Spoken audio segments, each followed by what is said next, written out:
Hi, I'd like to welcome David Watson.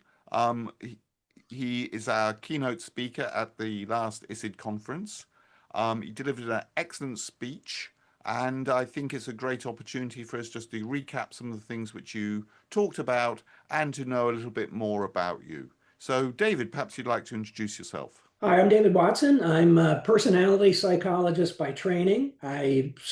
Got my undergraduate degree at Santa Clara, my graduate degree at the University of Minnesota, and I had faculty appointments at Southern Methodist University, the University of Iowa, and the University of Notre Dame. And I'm now an emeritus professor. I'm actually a double emeritus professor because I retired from Iowa and then I retired from Notre Dame. And that's probably it. That's amazing. And you've got a lot of publications and books you've published in top journals. What's inspired you to have this incredible career over so many years? Well, I think my career is probably more about luck and find being in the right place at the right time. But as I mentioned at the beginning of my talk, I entered the field of personality in 1975. And the field, depending on who you talk to, the field was either dead or dying. And I identified as a trait psychologist, and trait psychology in particular was identified as outmoded and invalidated. And early in my career, I would get reviews back that say, but you're looking at traits, traits don't exist. But that really motivated me because I thought they did exist. I was not at all convinced by any evidence to the contrary. So I kind of viewed my job as validating traits and showing that they were important. And lucky for me, my graduate advisor, Alka Tellegen, had gotten involved in some things which I was able to expand on, and that became subsequently the basis for all of my research. That's incredible. And are you still convinced traits exist? I mean, when I started in the field, I think traits were viewed as caricatures, that they were behavioral consistencies and that people were automatons. So that if you were an extrovert, you were always talking, you were always interacting with people. There was never any downtime. And if there was any inconsistency, that was a problem for traits. And I think if you look at microscopic behavior, it is difficult to discern traits. But if you start looking at important life outcomes, and one of the nice things about studying traits is they apply themselves to all kinds of things. We've looked at traits in musical preferences, traits and political orientation, traits in relationships, traits in jobs, traits in psychopathology. I mean, there's a kind of endless array of things, and I think the evidence now is overwhelming that traits are important. And you work at the intersection between what we might call kind of normal people psychology and clinical psychopathology. How does that work? Do you still see that there is this continuum, or are people completely different? Or how does that work? Well, when I taught my personality class, I always try to give the students an historical perspective, and this is an area where Freud messed things up for a lot of people, so, Freud was publishing, and incidentally, after ISSID, I visited the Freud Museum in Vienna, which was very entertaining.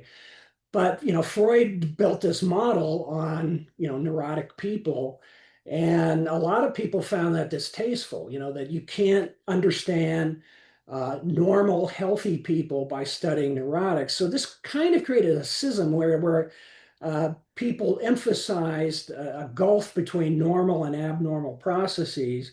About the right time I got into the field, we started investigating that. And it became pretty clear that there were important continuities between them. So you can think of them as being on a continuum. Although, as I talked about in my talk, if you look at some clinical disorders, they essentially are personality traits. So I use the example of generalized anxiety disorder, which is chronic worrying. And that sounds a lot like the personality trait of neuroticism. You can't even, you can say it's elevated neuroticism, but to a pathological degree, but it's a personality trait. And one of the things I emphasize in my talk is that if you look at these clinical processes, there are a lot of personality characteristics just embedded in these clinical descriptions. So we've started talking about your talk. Can you tell me a little bit more about what you talked about at the last ISSID conference in Vienna?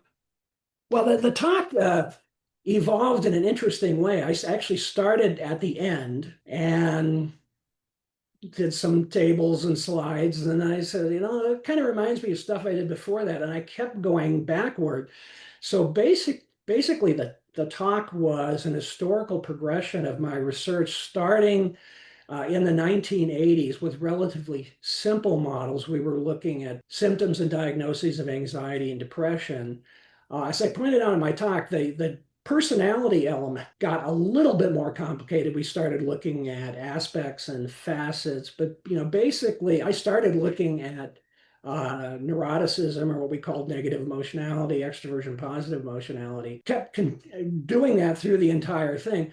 What changed is we started looking at larger chunks of psychopathology and more sophisticated hierarchical models of psychopathology. And that's another area of my research, is trying to develop these quantitative hierarchical models of psychopathology and then relating them to personality. So that's really what the talk was, is sort of the evolution starting in the 1980s and doing various elements. There's nothing else to talk. Should have convinced people. I created a lot of measures along the way, and I studied probably a wider range of psychopathology than almost anyone else in the history of the field. I mean, I studied somatoform disorders, various anxiety disorders, depressive disorders, sleep disorders, personality disorders, psychotic disorders, the whole schmear. Amazing. And how nice it must have been to do a talk like that, an empirical talk, a modern talk on personality and psychology at the University of Vienna, at the place where psychology began with Sigmund Freud. Yeah, that was not the historical aspect was not lost on me, and I viewed it as a nice opportunity to kind of go through the whole swath of my research over a period of 40 plus years, and I'm still working on that. I'm still working on the last part of the talk was related to this HiTOP symptom measure, and we're continuing to do analyses with that. You're having an amazing career.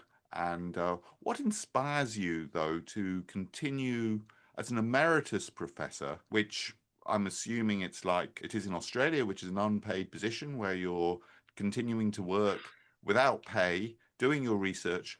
What inspires you to continue with such dedication to your field?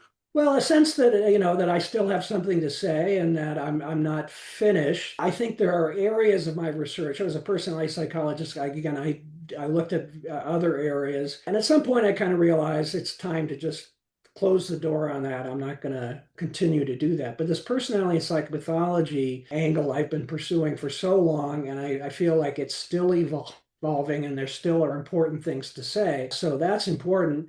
And the fact that they're not paying me doesn't really matter. Where it aggravates me now is when I still have to do letters of recommendation and things like that. It's like, I'm not getting paid to do this. And they're not fun. Yes, I read a book which, in the introductory chapter, it said the greatest thing you can do in your life is to have an obsession which you will never solve.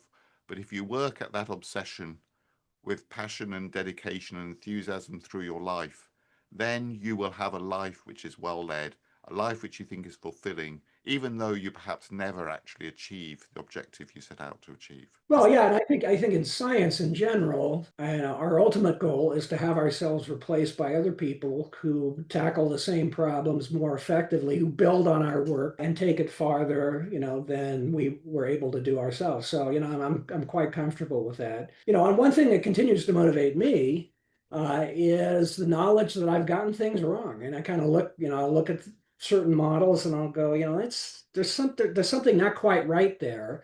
And I think that's very important scientifically to be able to acknowledge you don't have all the answers. At times, to get publications, you have to, achieve a certain level of closure, but that ultimately you go back and you say, I spend a lot of time studying what I call anomalies, things that don't, from perspective of my models, don't quite make sense. And that becomes often the basis for another round of research. That's incredible. What advice might you give to younger people coming into the profession? I'm not good at giving advice. I'm kind of an old Rogerian, I can't give people advice. But I think it is important to, as you were talking about obsession, to find your obsessions, to find things that are important to you. I do get worried that the field, at least in the United States, is so money driven anymore that people follow the money. And that's ultimately not that rewarding. And what you want to do, what sustains interest is when you're pursuing things that are really important to you. And my advice is to find out what you really enjoy doing and pursue that as long as you can. Thank you very much for spending some time with us and for talking about your time at ISSID at the conference and the incredible life you have had as a academic psychologist working in university. So thank you very much. Really. Thank you for having me. My pleasure.